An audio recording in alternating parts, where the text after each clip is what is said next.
皆さんこんにちは。Speak Japanese Naturally のポッドキャストへようこそ。私はふみです。このチャンネルでは日本語や日本文化について紹介します。今日のテーマは敬語です。敬語、皆さんご存知でしょうか？敬語の敬は尊敬の敬です。尊敬はカタカナ語でリスペクトです。なので、敬語っていうのは相手に対して、あなたのことをきちんと扱ってますよっていうのを言葉で表したものになります。で、実はですね、このですます。これも敬語の一つです。で、それ以外にも、多分皆さん知ってると思うんですけど、食べるが、召し上がるになるとか、全然違う言葉になったりする敬語もありますね。なので今日はそういう敬語全体についてお話ししたいと思います。で、最初に敬語がどんな場面で使われるのかをお話しして、それから、具体的な敬語の種類についてお話ししたいと思います。で、さっきも言った通り、敬語はとても大事です。相手への丁寧な対応っていうのを言葉で出していくことになるので、やっぱりこれ使えると使えないでは大きな差になってくると思います。で、この動画が見終わるまでには、どんな敬語があって、どういうふうに勉強したらいいかなっていうのがわかるようにしたいと思うので、よかったらぜひ最後まで見てください。では最初に敬語がどんな場面で使われるかです。で、これは一番わかりやすいのはやっぱり上下関係かなと思います。上と下の関係ですね。なので、まず年上の人には敬語を使います。それから立場が上の人にも敬語を使います。会社の上司とかですね、敬語を使います。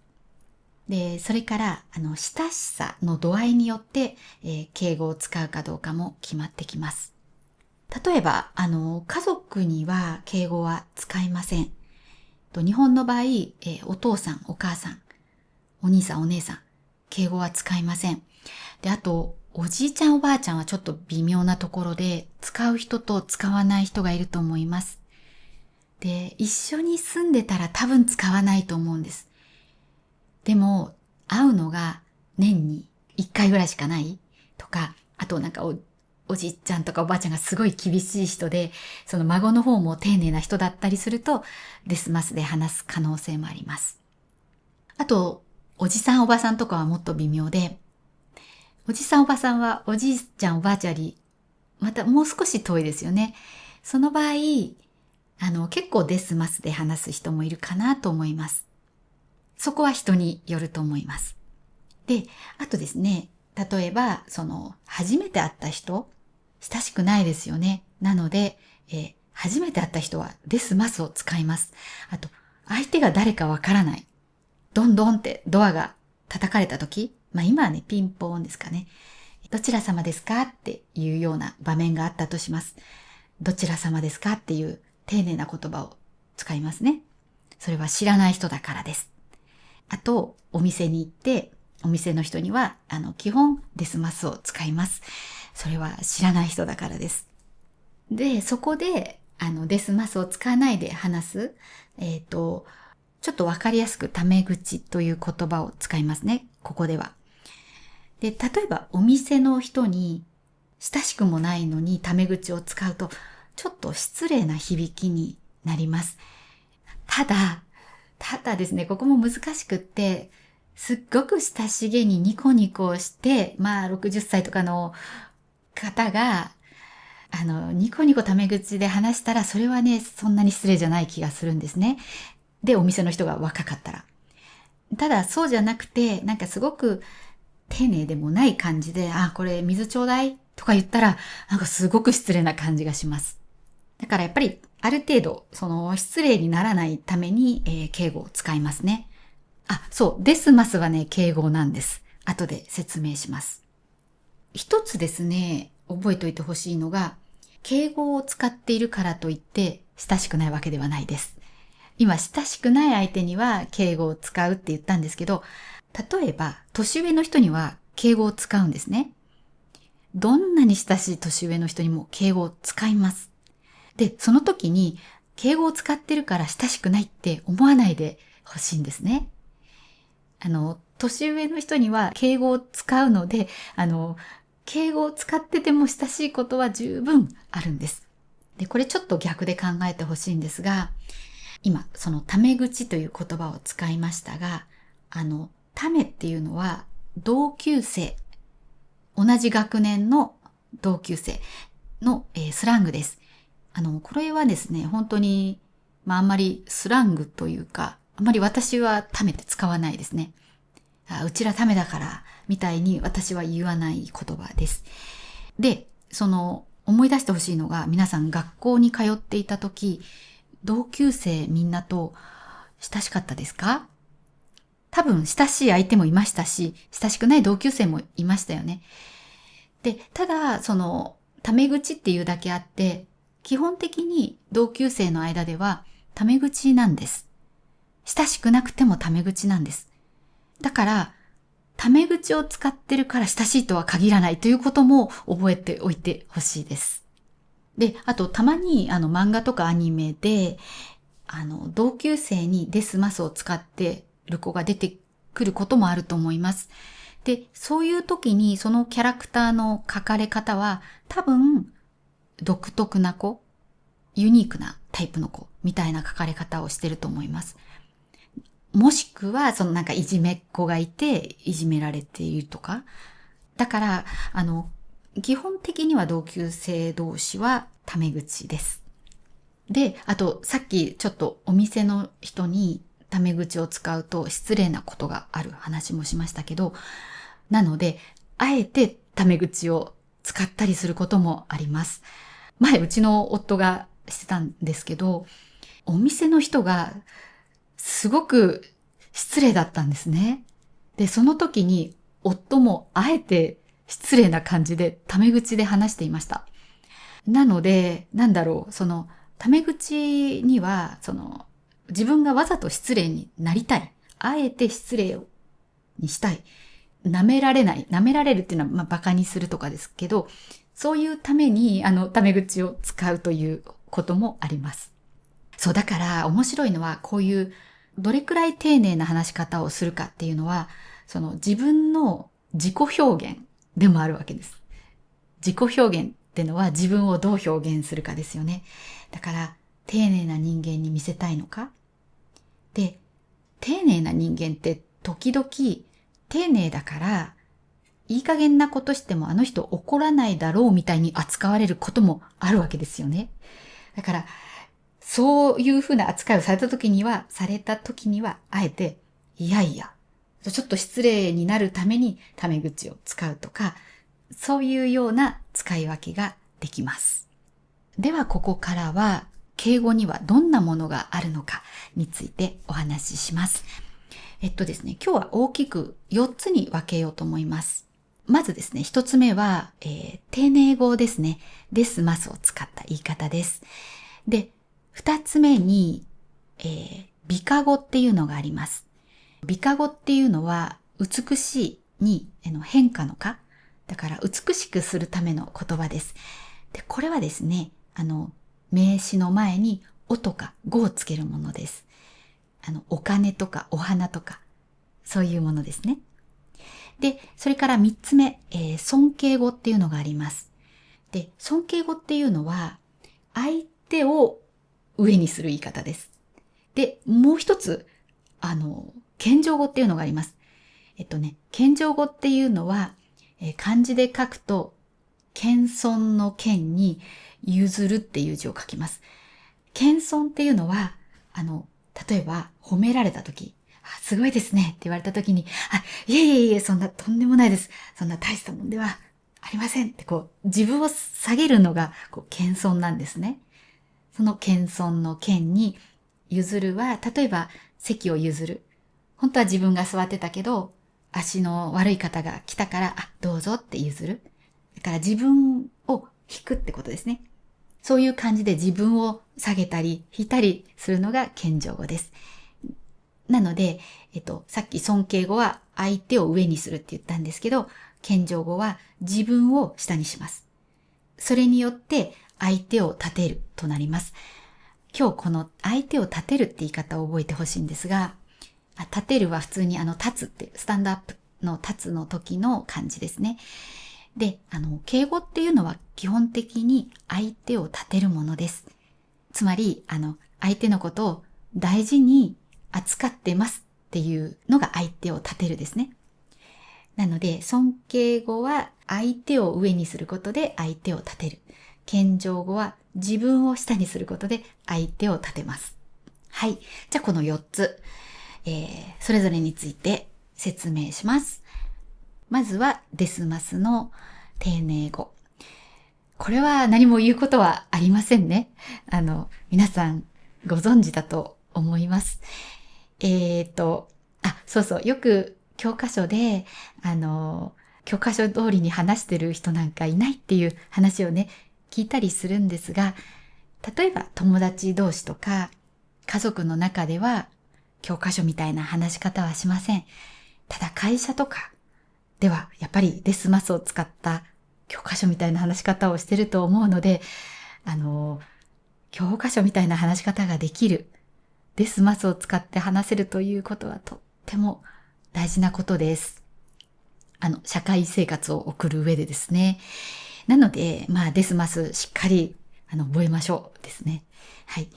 じゃあ次、美化語です。これは、おとか語をつけるものです。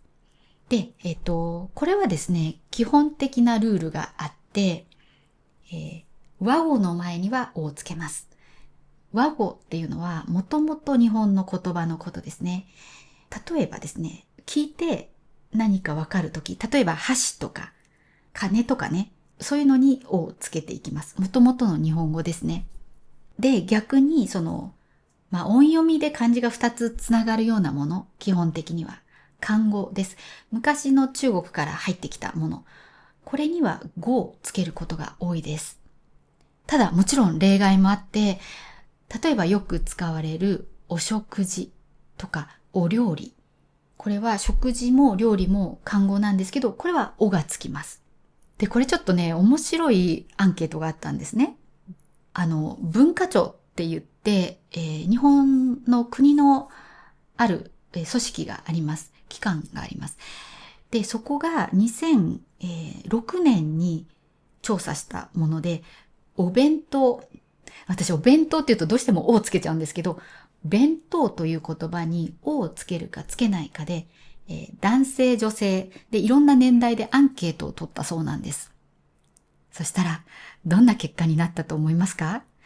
男性女性、どっちの方がおをつける人が多いでしょうか？答えは女性です。女性のなんと、70から 80% は弁当におをつけてお弁当って言ってたそうなんです。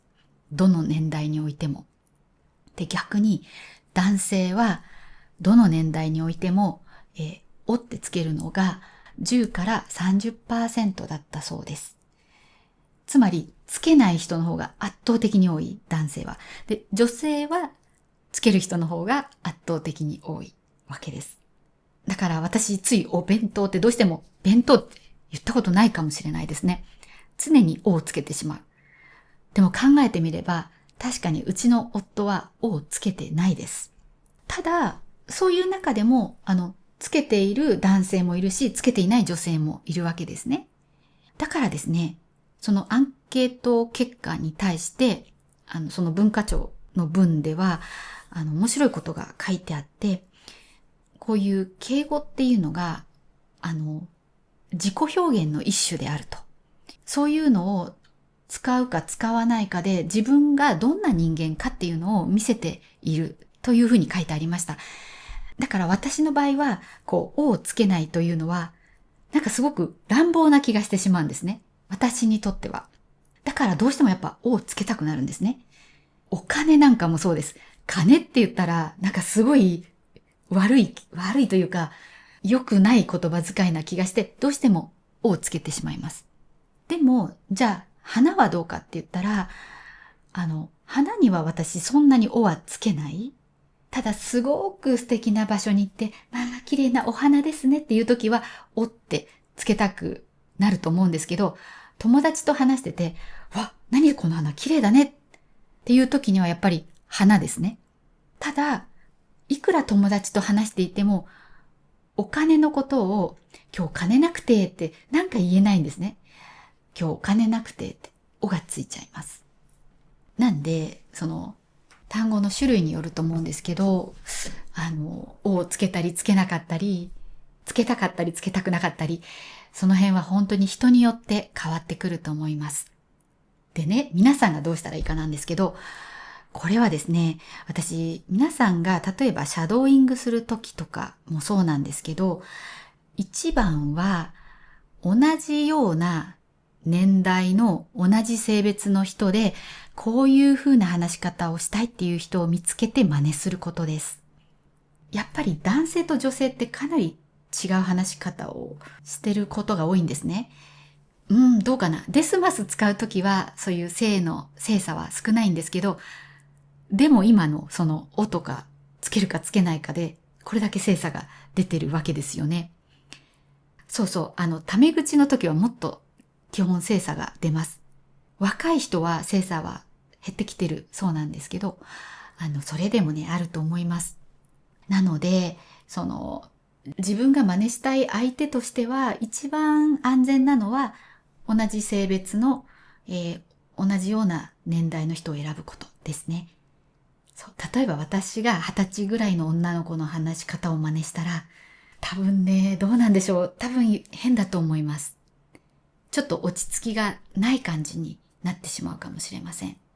なので、まあ同じような年代の人を選ぶっていうのがいいかなと思います。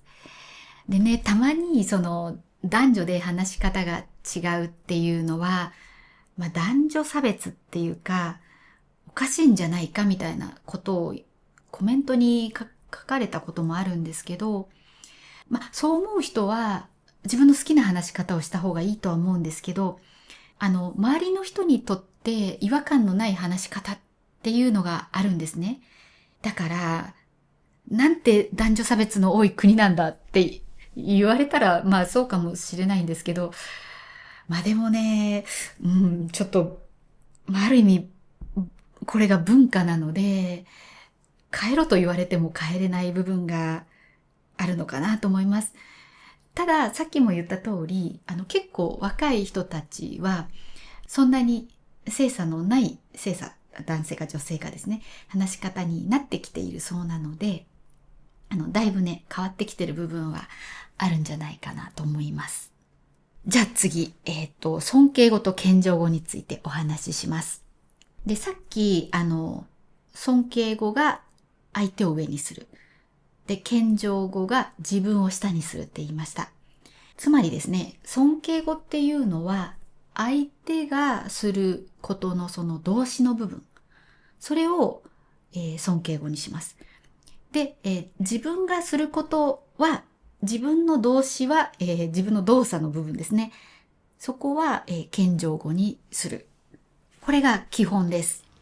実はですね、その文化庁は、さっき言った文化庁はこの謙譲語を2種類に分けてるんですけど、ちょっと今日そこまでやるとややこしくなるので、その今の基本的な部分を覚えておいてください。謙譲語は自分の動作を下にするってことです。尊敬語も謙譲語も完全にその動詞そのものが変わるタイプと、あと元々の動詞を形を変えるタイプがあります。なんでまず最初に、言葉そのものが変わってしまうものについて話します。じゃあ分かりやすい例で、まず食べると飲むですね。これは、召し上がるとなります。尊敬語で。なんで、例えば大学の先生とかに、先生もご飯は召し上がりましたかとかいうふうに使います。召し上がりましたか。で、この食べる飲むは、謙譲語だと、いただくとなります。例えば、ホテルでその地方の名物をもう食べましたかっていうふうに聞かれるときに、じゃあ例えば、そうですね、名古屋のひつまぶし。ひつまぶしはですね、うなぎをこう細かく刻んでご飯に混ぜたものですね。最後はね、お茶とかかけていただくんですけど、美味しいんですよ。例えばホテルの人とちょっと話してて、もう、ひつまぶしは召し上がりましたかみたいなことを言われたとします。そしたら、昨日いただきました。みたいな感じで、食べましたが、自分のことの場合は、いただきましたになります。なので皆さん、いただきます。ご存知ですね。食べるときに言う、いただきます。これは、自分を下げて言ってるんですね。いただきますは、料理を作ってくれた人とか、あとその食材そのもの、野菜とか、お肉とか、命をいただく。いただくはもらうっていう意味でもあるんですね。命をもらうわけです。それとか、あと、自分がご飯を食べれる状況にあるっていう状況への感謝っていうのもあると思います。食べれない人っていうのもいますからね。だから、そういうものすべてに対して、自分を下げていただきますって言っている言葉なわけです。いただきますは。あと、じゃあ、例えば、尊敬語として、もう形というか言葉が変わってしまうものとして、言うがおっしゃるですね。その、誰々さんが8時に来るっておっしゃってましたとか、いうふうになります。おっしゃるですね。あと、行くと来るといる。これは、いらっしゃるになります。なので、どこかに出かけていて、誰々さんいらっしゃいますかとか、あと電話とかですね。誰々さんいらっしゃいますかっていうふうに聞きます。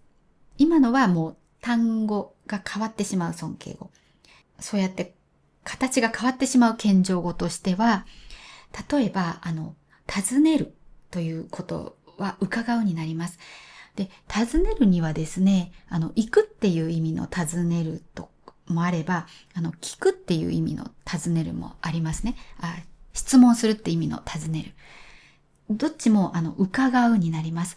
なので、ちょっと質問したいときに、すいません、ちょっとお伺いしてもよろしいですかとか、あとは、明日5時にお伺いしたいんですけど、大丈夫でしょうかとか、そういう風に使います。で、あと、自己紹介の時に、私はふみですっていう言い方と、私はふみと言いますっていう言い方と、あと、私はふみと申しますっていう言い方があります。そう、申します。これは謙譲語なんですね。言いますを謙譲語にして言うと申しますとなります。だから実はいろんなところでもう知っている言葉にそういう謙譲語が入ってたりするわけです。あとですね、その尊敬語にも謙譲語にも今その言葉そのものが変わる例を言いましたが、あとはその動詞があってそれを変化させるものがあります。例えば、読むですね。読むとかは尊敬語だとお読みになるっていう言い方があります。なので、この本もお読みになりましたかとかですね。で、あと、読まれますかれる、られるも尊敬語で使います。で読まれますかだと、例えばどういうふうに使うかな。小説などは読まれますか小説は普段読みますかみたいな感じで、小説は普段読まれますかとか言ったりしますね。あと、するはなさるになるので、運転なさいますかとか、あとは運転されますかとか言ったりしますね。で、あと、謙譲語の方で言えば、例えば、ご案内するとかいう形があります。そうすると、ご案内しますなんですけど、さらにしますは、いたすに変えることができるんですね。なので、お店とかでよく、ご案内いたしますってお店の人が言う。あれは謙譲語です。で、こんな感じなので、実際は、じゃあ、勉強しようってなったら、やっぱり難しいと思うんですね。で、ただですね、その言葉そのものが変わるものは数が限られています。でよく使うものです。だからそういうのはもう覚えるですね。で、あとはご案内いたしますみたいなのは、そういうするの部分をいたしますに変えるとか、覚えておくといいかもしれないですね。で、覚えておいてほしいのが、尊敬語は相手の動作を、上にするもの。で、謙譲語は自分の動作、自分を下にするものです。そう。で、あと、敬語の中には入ってこないんですけど、敬称というものがあります。敬称っていうのは呼び名のことなんですけど、敬は敬語の敬。で、何々さんとかですね。何々様とか。で、これで一つよく聞く間違いがあるのでお伝えしますね。例えばですね、娘とか息子っていう時、自分の娘にはさんとかはつけないんですけど、相手の娘とか息子の時にはさんをつけるんですね。なんで、例えば私が自分の娘に言う時、娘は21歳ですって言います。でも、私が、じゃあ誰かに聞く時、娘さんはおいくつですかってなります。じゃあ逆に私が娘さんはおいくつですかって聞かれたら、自分の娘にはさんはつけないで、娘は、21歳ですってなります。だから自分のことにはさんとかつけないんです。これちょっと結構難しいですよね。つい、相手の娘とか息子にさんをつけなかったりすることが多いかなと思うので、ここはちょっと気をつけてみてください。具体的には娘さんとか息子さんとか、あと弟さん、妹さん。で、あと、お父さんとかお母さんの時にはお父様とかお母様とか、そこまでかしこまらなくていい相手だったらお父さん、お母さんですね。で、ちなみに自分の親について言う時はお父さんって言わないで父がとか母が、姉が、兄が、弟妹は一緒ですね。弟がとかってなります。そうだから結構自分を下げて相手を立てるっていう言い方は、よくします。ちょっと一つ言い忘れてたことがありました。日本には、内と外の考え方があります。で、さっき、尊敬語は相手の動作。で、謙譲語が自分の動作に使うって言ったんですけど、ですね、例えば、同じ会社の人のことを外の人に言うときに、同じ会社の人のことにも謙譲語を使うようになります。なので、例えばいつもは上司に、何々さん何時にいらっしゃいますかって、尊敬語を使っていても、それを会社の外の人から、すいません、何々様いらっしゃいますかって会社の外から言われた場合は、申し訳ありません、何々今いらっしゃいませんとは言わないんですね。おりません。これは謙譲語なんですけど、いますがおりますで、いませんがおりませんになるんですけど、今何々はおりませんっていう風になります。なので、会社の中だけだったら上司には尊敬語を使うんだけど、外の人に対しては、上司は自分と同じように低く外の人に対しては言う。これが大事なのでちょっと覚えておいてください。